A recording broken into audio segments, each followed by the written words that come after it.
সত্যের কথা বলে না,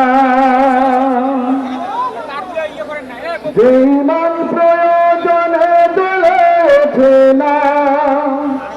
যেই মান সত্যের কথা বলে না, যেই মান অন্তরে নাই, যেই মান বাস্তবে নাই, মুখে ফোটায় কথার কলি, কিভাবে তারে বলো ইমান বলি, কিভাবে তারে বলো ইমান বলি। যেই মানে দিন কায়ামের আন্দোলনে ধারে ধারে না, যেই মানে লেবাজাধারী কোরআন হাদিস তাও পড়ে না, যেই মান খাজার নামে মাজার ঘরে ফুলুস কামায়, যেই মান শিরকিয়াতের আমল করে ভীত না হয়, যেই মান বাস্তবে নাই, যেই মান ময়দানে নাই, মুখে ফোটায় কথার কলি, কিভাবে তারে বলো ইমান বলি,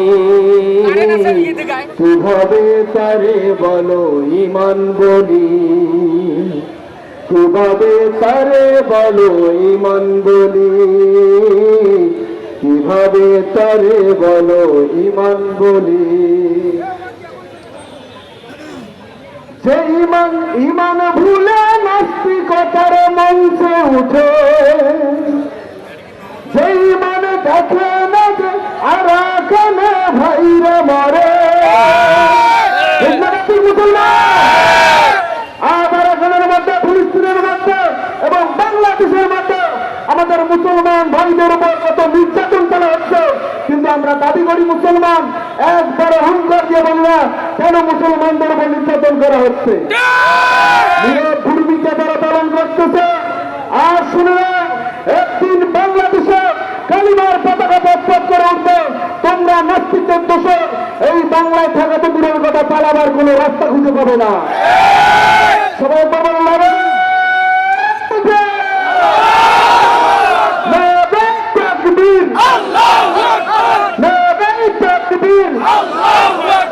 ইসলামের শত্রুরা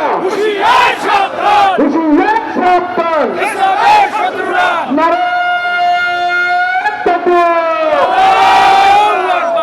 যে ইমান ইমান ভুলে নাস্তিকতার মঞ্চে ওঠে, যে ইমান কত লোক